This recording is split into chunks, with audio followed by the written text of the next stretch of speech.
আচ্ছা, ভিডিও শুরুতে আপনাদেরকে একটু বলে রাখি, আজকের ভিডিওটার সাউন্ড কিন্তু একদম প্রপারলি আপনারা নাও পেতে পারেন, কারণ এই সম্পূর্ণটা ভিডিওটা আমি করতেছি iPhone 11 দিয়ে। এই ভিডিওটা দেখার সাথে সাথে আপনারা একটা আইডিয়া পেয়ে যাবেন যে যারা আসলে ভিডিওগ্রাফি করতে চান বা কন্টেন্ট ক্রিয়েশন করতে চান তাদের জন্য এই ফোনটা কেমন হবে। সো সাউন্ডের ব্যাপারটা একটু মানিয়ে নেবেন, এবং ভিডিওতে যদি কোনো মতামত থাকে সেই সাথে সাথে আপনারা যদি এই নতুন সেগমেন্টটা পছন্দ করে থাকেন এবং স্পেসিফিক কোনো ফোনের রিভিউ আপনারা এইভাবে দেখতে চান তাহলে সেটা ডেফিনেটলি কমেন্ট করে জানাবেন। তাহলে চলুন মেইন ভিডিওটা শুরু করা যায়। 2019 সালে রিলিজ হওয়া এই iPhone 11 এখন 2024 সালে এসে মানুষ এমনভাবে কিনতেছে মনে হয় যে কিছুদিন আগে এটা রিলিজ হলো, এবং এর যে দাম দেখেন পুরাতন মার্কেটে এখন 35,000 টাকা থেকে শুরু করে 40,000 টাকা পর্যন্ত খরচ করতে হয়। বাট এই স্মার্টফোনটার যে ডিসপ্লে সেটা কিন্তু একটা অ্যামোলেড ডিসপ্লেও না, অনলি এলসিডি ডিসপ্লে, এবং যার রেজলিউশন কিন্তু ফুল এইচডিও না। কিন্তু কথা হচ্ছে 2024 সালে এসে আপনারা যারা এটা কিনতেছেন কেন কিনতেছেন বা এখন আসলে কি কেনা যুক্তিযুক্ত কেনা।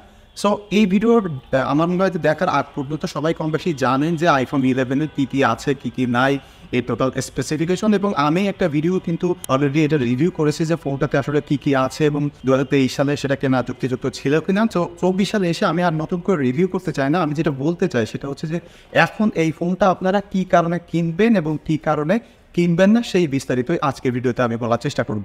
একটা ভালো স্মার্টফোনের 6টা পিলার থাকে, যে পিলারগুলো আপনি যদি ভেরিফাই করতে পারেন যে এইগুলোর সাথে আসলে কোপ আপ করতেছে কিনা তাহলে সেই স্মার্টফোনটাকে একটা ভালো স্মার্টফোন বলা যায়। তার প্রথম যেটা সেটা হলো design, battery, display, software, processor এবং ক্যামেরা। তো এইগুলা যদি একটা স্মার্টফোনে ভালো থাকে তাহলে সেই স্মার্টফোনটাকে একটা ভালো স্মার্টফোন বলা যেতে পারে। তো এই iPhone 11 এই যে 6টা পিলারের কথা আমি বললাম সেইগুলোর মধ্যে কোনটাতে ভালো করতেছে কোনটাতে খারাপ করতেছে সেইগুলো আমরা জাস্টিফাই করব, তাহলে আমরা বুঝতে পারবো যে এই iPhone 11 2024 সালে এসে কেমন, বা কিনবেন কিনা কিনবেন সেটা তো আপনার উপরে ডিপেন্ড করবে। বাট আপনি বুঝতে পারবেন যে কোন কোন ডিপার্টমেন্টে এটা ভালো এবং কোন কোন ডিপার্টমেন্টে এটা আসলে উইক রয়েছে। মূল ভিডিও শুরু করার আগে আপনাদেরকে একটু সুসংবাদ দিয়ে দিই, সেটা হচ্ছে যে MK মোবাইল পয়েন্ট এখন কিন্তু বসুন্ধরা সিটিতে চলে এসেছে, এবং তাদের কাছ থেকে আপনারা পুরাতন ফোন নতুন ফোন যে কোনো ফোন কিনতে পারবেন, এবং শুধু ফোন কেনায় না আপনারা কিন্তু চাইলে এক্সচেঞ্জও করে নিতে পারেন। আমি তাদের সবটা ডিটেইল বিস্তারিত এই ভিডিও ডেসক্রিপশনে দিয়ে দিচ্ছি, এবং আমার রেফারেন্স দিলে অবশ্যই আপনারা একটা ডিসকাউন্টও পেয়ে যাবেন। তো চলুন প্রথমে আমরা iPhone 11-কে দেখি যে এইটার আসলে ডিজাইনটা 2024 সালে কেমন, বা এইটা আসলে ভালো নাকি খারাপ। iPhone 11-এর ডিজাইনের কথা যদি বলি, আমার মনে হয় যে সবাই ব্যাপারটা নিয়ে একমত হবে যারা আসলে iPhone ব্যবহার করে বা ব্যবহার নাও করে। iPhone 11-এর ডিজাইনটা আসলে একটা লিজেন্ডারি ডিজাইন, মানে এই ডিজাইনটা এখনো পর্যন্ত আইফোনের বেস্ট একটা ডিজাইন। ফোনটাকে আসলে হাতে ধরলে সুপার কমফোর্ট মনে হয়। 19 সালের ফোন 24 সালে এসেও কিন্তু এখনও এটাকে আপনারা আসলে কোনোভাবে একটা ব্যাকডেটেড ডিজাইন বলা যায় না, এবং সেই সাথে সাথে এটার বিল্ড কোয়ালিটি আসলে সুপার। এটার অ্যালুমিনিয়ামের ফ্রেমটা এবং সেই সাথে সাথে সামনে পিছনে গ্লাস এবং যে ক্যামেরা বাম্পটা, এবং এই ক্যামেরা বাম্পও কিন্তু এখনও iPhone 12, 13, 14, 15-এও কিন্তু ক্যারি করতেছে, জাস্ট লেন্সটাকে আসলে তারা এদিক সেদিক করেছে, বাট ডিজাইনটি কিন্তু এখনও সেম রয়েছে। এবং দেখেন এই যে এটার যে রাউন্ডেড এজগুলো স্মার্টফোনটার যে ফ্রেমটা, সেই ফ্রেমটা কিন্তু এখনও পর্যন্ত একটা বেস্ট ডিজাইন। কারণ কি iPhone 12, 13, 14 এবং যদি আপনি 15 সিরিজ বাদ দেন তাহলে কোনো ফোনই কিন্তু ক্যাসিং ছাড়া বা কভার ছাড়া হাতে ধরে দিতে এরকম মানে কমফোর্টেবল লাগে না, অত ভালো লাগে না যেমনটা এই iPhone 11-কে ধরে আপনি পাবেন।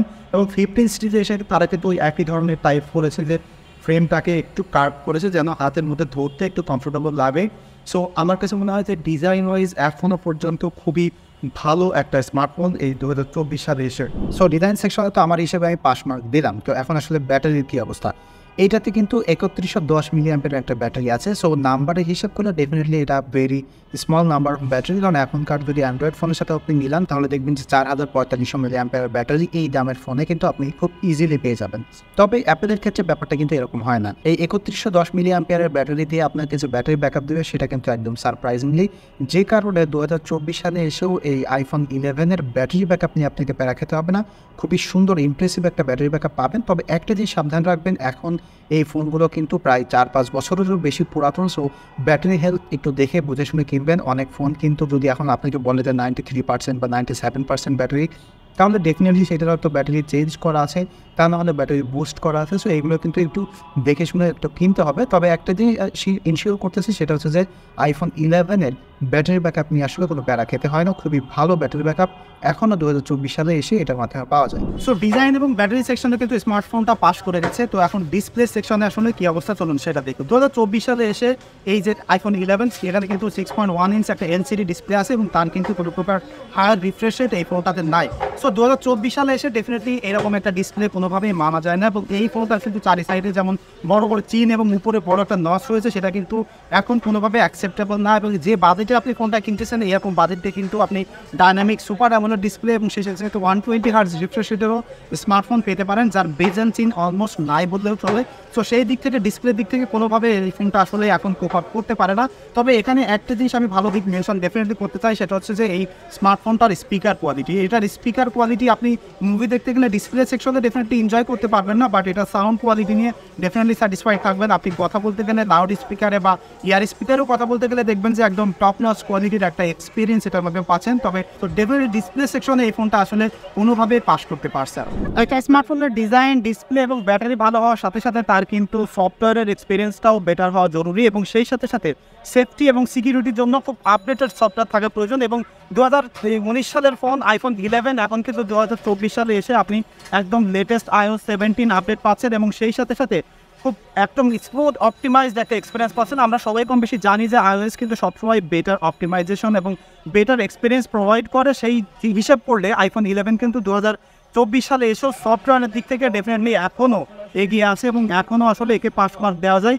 সো ডেফিনেটলি সফটওয়্যারের সেকশনে এটা অবশ্যই এগিয়ে থাকবে। ডিজাইন, সফটওয়্যার, ব্যাটারি এবং ডিসপ্লের পাশাপাশি একটা স্মার্টফোনের কিন্তু হার্ডওয়্যার অর্থাৎ প্রসেসর ভালো থাকা খুবই গুরুত্বপূর্ণ, তা না হলে এটা কিন্তু ভালোভাবে রান করতে পারবে না। তো iPhone 11-এ কিন্তু A13 Bionic একটা প্রসেসর ব্যবহার করা হয়েছে। তো এই প্রসেসরটা কিন্তু ভেরি ক্যাপাবল একটা প্রসেসর, এবং এটাতে 4GB র্যাম পেয়ার করতেছে। তো 4GB র্যাম পেতে খাতা কোনো ডেফিনেটলি অ্যান্ড্রয়েডের সাথে কম্পেয়ার করলে এটা একটা কম মনে হবে, বাট এই ফোনটা ডেফিনেটলি ইউজ করতে গেলে সেই ল্যাকিংসটা আপনার কাছে মনে হবে না। যে কোনো প্রকার গেমিংকে করতে গেলে বা অ্যাপস ইউজ করতে গেলে খুব স্মুথলি এটা রান করতে পারে, এবং প্রসেসরের সাথে সাথে iOS-এর যে অপটিমাইজেশন সেই জন্য এই প্রসেসরটাকে একটা স্লো প্রসেসর বলা যায় না। 2024 সালে এসেও আপনি ইজিলি এটা মারানো ফেলতে পারেন, এবং খুব স্মুথ একটা এক্সপিরিয়েন্স কিন্তু এটার মাধ্যমে পেয়ে যাবেন। সো স্মার্টফোনটা আসলে ক্যামেরা সেকশনে পাস করতে পারে কিনা সেটা একটা গুরুত্বপূর্ণ বিষয়, কারণ আমরা এখন স্মার্টফোনটাকে শুধুমাত্র স্মার্টফোন না, একটা ক্যামেরা ফোন হিসেবে ব্যবহার করি, সেটা ভিডিওগ্রাফি হোক বা ফটোগ্রাফি হোক। কারণ নর্মালি আমরা এখন সবাই ক্যাজুয়ালি কম বেশি ফটোগ্রাফি করি। সো ফটোগ্রাফির জন্য এই ফোনটাতে কিন্তু ব্যাকের 2টা ক্যামেরা ব্যবহার করা হয়েছে, 2টাই 12 মেগাপিক্সেলের করে। সেই সাথে সাথে একটা সেলফি ক্যামেরা আছে, সেটাও 12 মেগাপিক্সেলের। সো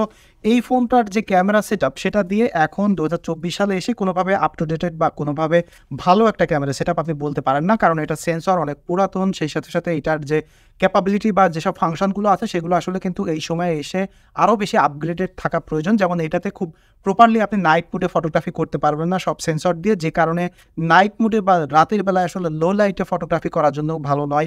আবার যদি পোর্ট্রেটের কথা বলেন, পোর্ট্রেটের জন্য কিন্তু ডেডিকেটেড কোনো টেলিফটো সেন্সর এটাতে নাই। আবার মেইন সেন্সর যেটা আসে সেটা আপনি জুম করে পোর্ট্রেট তুলতে পারবেন না। সো পোর্ট্রেট তুলতে গেলে আপনাকে সাবজেক্টের আরও কাছে নিতে হবে, সো তাহলে ফেসটা একটু ডিস্টর্টেড হয়ে যাবে, যে কারণে পোর্ট্রেটের এক্সপিরিয়েন্স ডেফিনেটলি এটা ভালো নয়। আবার যদি অ্যাপেলের হিসাব করেন তাহলে দেখেন iPhone 12, 13, 14 কোনো বেস ভেরিয়েন্টেই কিন্তু আপনি ভালো পোর্ট্রেট তুলতে পারছেন না। সো পোর্ট্রেট বা পিকচারের ক্ষেত্রে এটা আসলে অত বেশি ভালো নয়। তবে এখানে অনেকে আমার সাথে আসলে দ্বিমত পোষণ করতে পারে, বলতে পারে এটা বেস্ট ক্যামেরা, এটা ভালো ক্যামেরা। হ্যাঁ, আপনি যদি অ্যাপেলের দিক থেকে চিন্তা করেন, আইফোনের কথা চিন্তা করেন, ভিভিড মুডের কথা চিন্তা করেন, তাহলে definitely it's a great camera set up. But definitely সময়ের সাথে সাথে 2024 সালের সাথে যেহেতু আমি কম্পেয়ার করতেছি, তাহলে আসলে এই ক্যামেরা সেট আপটা একটা আইডিয়াল বা সময়ের সাথে সাথে আসলে কোনোভাবে কোপ আপ করতে পারে না, ওই রকম ভালো ক্যামেরা সেট আপ নয়। তবে এখানে একটা কিন্তু আছে, কিন্তুটা হলো এইটার যে ভিডিও কোয়ালিটি। ভিডিওতে আপনি এটা সব সেন্সর দিয়ে মোটামুটি 4K ভিডিও করতে পারবেন, সেটা সেলফি ক্যামেরা হোক বা মেইন সেন্সর দিয়ে হোক। যদিও 8K নাই বা 8K আসলে এই সময় প্রয়োজন অ্যাকচুয়ালি নাই, তবে এটার যে 4K ভিডিও কোয়ালিটি সেটা কিন্তু একদম সুপার কোয়ালিটির। ভিডিও কোয়ালিটি নিয়ে আইফোনকে কেউই আসলে টেক্কা দিতে পারেনি, এবং আইফোনের ভিডিও কোয়ালিটি সবসময় বেস্ট কোয়ালিটির হয়ে থাকে। এবং এই ফোনটাতেও কিন্তু এখনও সেই রকম ভিডিও কোয়ালিটি বা সেরকম ভালো টপনচ কোয়ালিটির ভিডিওগ্রাফি করতে পারবেন। সাউন্ড কোয়ালিটি, স্ট্যাবিলিটি সবগুলোই কিন্তু মার্ক। এবং এখন পর্যন্ত যে ভিডিওটা আমার কথাগুলো ভিডিও দেখলেন সেটা কিন্তু এই ফোন দিয়ে করা। সো আপনাদের একটা স্পষ্ট ধারণা হপফুলি হয়েছে যে 2024 সালে এসে iPhone 11-এর ক্যামেরার এক্সপিরিয়েন্সটা ভিডিওগ্রাফির দিক থেকে আসলে কেমন, এবং ফটোগ্রাফির স্যাম্পল আমি কিছু দিয়ে দিচ্ছি, এবং সেই সাথে সাথে আমার এটা একটা রিভিউ কিন্তু ফুল করা আছে, সেখানেও আপনারা দেখলে কিন্তু ক্যামেরা ইনডেপথ রিভিউ আপনারা সেখানে দেখতে পাবেন। তো একটা আইডিয়াল বা একটা ভালো স্মার্টফোনের যে 6টা পিলারের কথা বললাম, সেখানে কিন্তু 2টা পিলার বা 2টা সেগমেন্টে কিন্তু এই iPhone 11 24 সালে এসে পাস করতে পারেনি। তার মধ্যে একটা হলো ক্যামেরা আর একটা হলো ডিসপ্লে। সো ডিসপ্লে যাদের কাছে যে ম্যাটার করবে বা মিডিয়া কনজাম্পশনের জন্য যারা আসলে একটা স্মার্টফোন খুঁজেন, তাদের জন্য তো এটা আইডিয়াল ফোন হচ্ছে না, এবং ক্যামেরার কিন্তু বেস্ট এক্সপিরিয়েন্স আপনি পাচ্ছেন না। তো তাহলে কথা হচ্ছে 2024 সালে এসে iPhone 11 আসলে কারা কিনবেন? দেখেন, আপনি যদি আইফোন ব্যবহার এর আগে না করে থাকেন, একটা স্টার্টার বা একটা প্রাথমিক একটা আইফোন কিনতে চান, বাট আপনার বাজেট কম, তাহলে ডেফিনেটলি 2024 সালে এসে আপনার হাতে প্রথম যে অপশনটা সেটাই হলো এই iPhone 11 এবং 35 থেকে 40,000 টাকার মধ্যে এটা একটা ভালো আইফোন বা বেস্ট আইফোন হতে পারে। এখন যদি আপনার কাছে আরও একটু বাজেট বেশি থাকে, সেই বাজেট দিয়ে যদি আপনি iPhone 12 কিনতে চান, তারপর আমি বলবো যে 12 না কিনে আপনি iPhone 11 এ থাকেন। বাট তারপরে যদি আপনি আরও একটু স্টেপ আপ করতে চান বা আরও একটু বাজেট বাড়িয়ে দিতে চান, তখন আপনি iPhone 11 Pro Max বা 12 Pro বা তারপরের মডেলগুলো যেতে পারেন। তবে ফাইনাল কথা সেটা হচ্ছে যে আপনি স্টার্টার হিসেবে একটা আইফোন দিতে চান, তাহলে বেস্ট একটা অপশন হলো 2024 সালে এসে 2019 সালের এই iPhone 11। এই সময় পর্যন্ত কষ্ট করে ভিডিওটি দেখার জন্য আপনাকে অসংখ্য ধন্যবাদ এবং আপনাদের এরকম ভালোবাসা সাপোর্টের কারণে আসলে আমি রেগুলার ভিডিও বাড়িয়ে যাচ্ছি এবং আমার চ্যানেলটাও কিন্তু খুব ভালোভাবে এগিয়ে যাচ্ছে। তো এটা আসলে একটা এক্সপেরিমেন্টাল টাইপের ভিডিও। এরকম ভিডিও যদি আরও দেখতে চান বা স্পেসিফিক কোনো মডেল নিয়ে যদি আপনি এরকম ভিডিও দেখতে চান, তাহলে সেটা কমেন্ট করে জানাতে পারেন। অ্যাজ ইউজুয়াল দেখা হচ্ছে পরবর্তী ভিডিওতে। সে পর্যন্ত সবাই সুস্থ থাকবেন, ভালো থাকবেন। ধন্যবাদ সবাইকে।